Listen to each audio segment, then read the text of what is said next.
Dans cette vidéo, nous verrons en détail ce qu'est une boucle de jeu, aussi appelée Game Loop en anglais.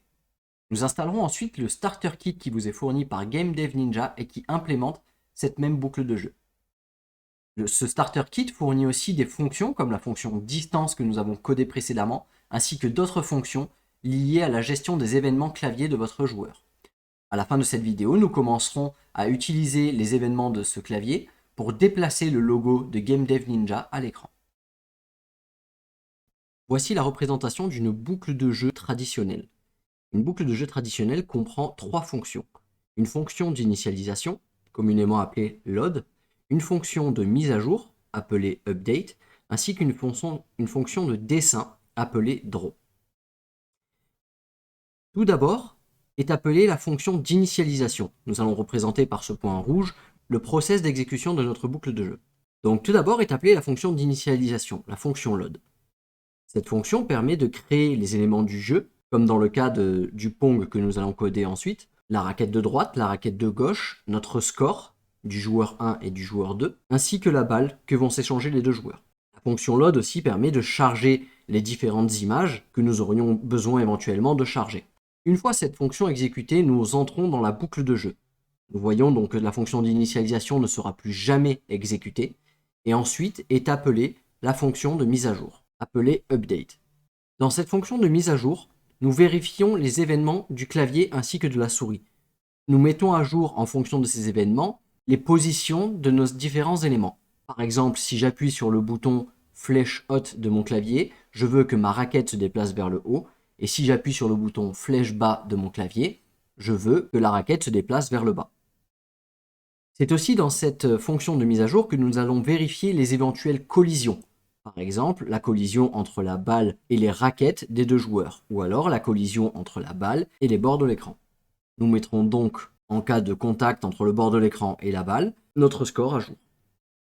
Ensuite est exécutée la fonction de dessin. Cette fonction de dessin permet de dessiner à l'écran les différents éléments de notre jeu. Par exemple, il va dessiner ma balle à sa position X et Y, la raquette de gauche à sa position X et Y, et la raquette de droite à la position X et Y. La raison pour laquelle ceci s'appelle une boucle de jeu est simplement que les fonctions update et draw vont être exécutées en boucle perpétuellement jusqu'à la fermeture de votre jeu. Ainsi, à chaque fois que la fonction update sera exécutée, la position de la balle et des raquettes sera mise à jour, peut-être le score aussi, et la fonction de dessin, draw, dessinera les éléments à leur nouvelle position, créant ainsi la notion de mouvement et de vidéo dans un jeu. Installons désormais le Starter Kit de Game Dev Ninja, qui implémente cette boucle de jeu. Le Starter Kit de Game Dev Ninja se trouve à l'adresse github.com/gamedev-ninja/starter-kit. Vous retrouverez cette adresse en bas de cette vidéo. Pour installer le kit, il faut d'abord le télécharger. Vous cliquez ici sur le bouton Code et ensuite Download Zip. Une fois le téléchargement terminé, vous vous retrouverez avec une archive zip. Vous extrayez cette archive et vous avez ensuite un dossier. À l'intérieur de ce dossier se trouvent différents fichiers que nous ne détaillerons pas tous en détail, mais vous pouvez d'ores et déjà ouvrir le fichier index.html avec votre navigateur et vous aurez votre première game loop qui tourne. Vous voyez ici qu'il y a du mouvement à l'écran car nous affichons par défaut le nombre d'images par seconde qui est généré par cette même game loop. Et vous voyez donc le logo de Game Dev Ninja que nous allons faire déplacer à l'aide des événements clavier. Nous fermons notre navigateur et nous ouvrons ce dossier avec notre éditeur de code. Dans votre cas, il peut s'agir simplement de Visual Studio Code.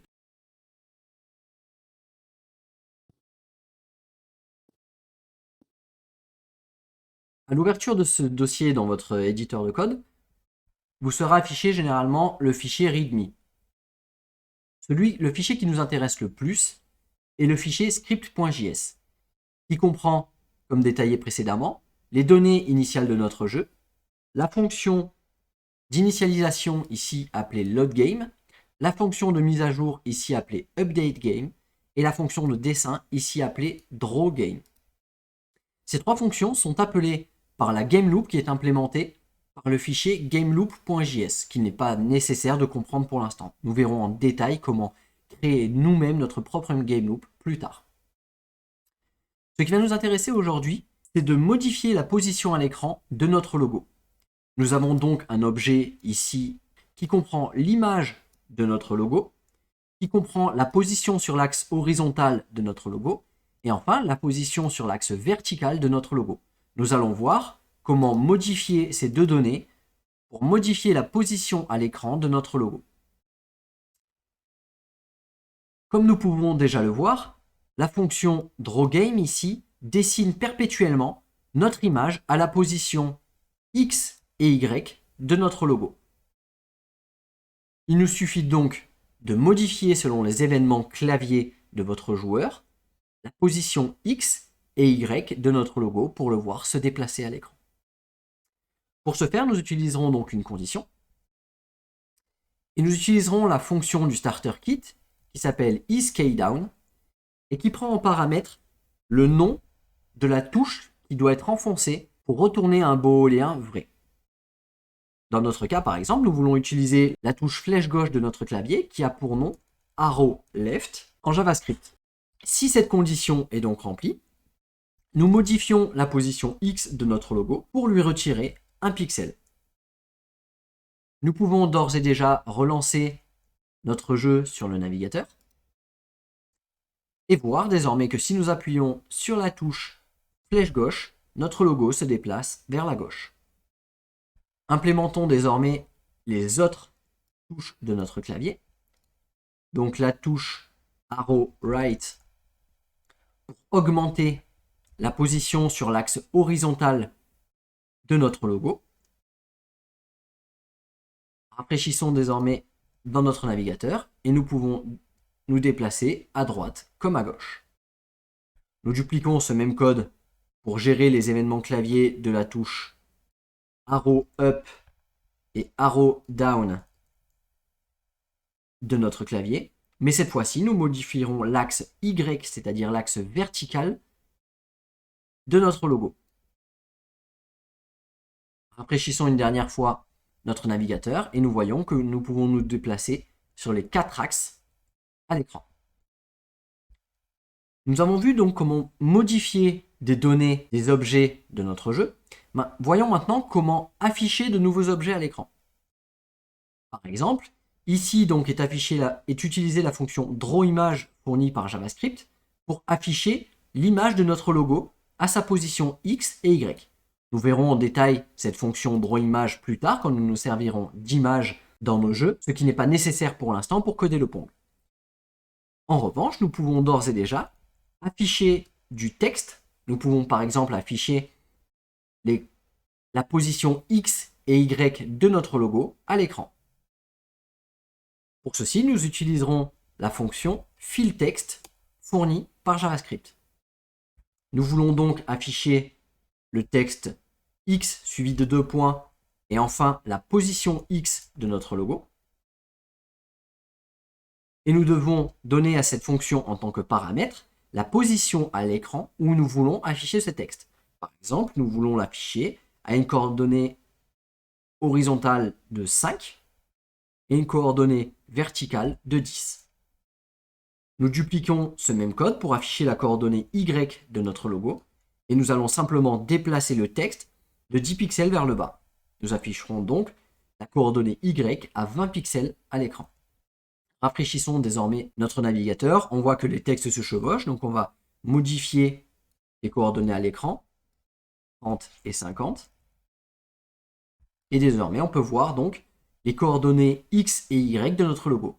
Et nous voyons que si nous utilisons les touches de notre clavier, ce texte est lui aussi modifié. Une chose qu'il faut garder en tête dans notre game loop est que nous ne devons jamais modifier aucune donnée dans la fonction de dessin de notre jeu. La fonction de dessin est littéralement utilisée juste pour dessiner les différents éléments. Elle peut comporter des conditions, mais elle ne doit jamais modifier aucune donnée des éléments de notre jeu.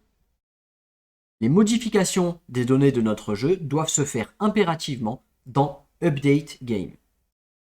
Dans cette vidéo, nous avons donc vu comment utiliser la fonction de mise à jour pour modifier les coordonnées X et Y de notre logo et utiliser la fonction de dessin pour afficher à l'écran ces mêmes coordonnées. Dans la prochaine vidéo, nous commencerons à implémenter le jeu de pont.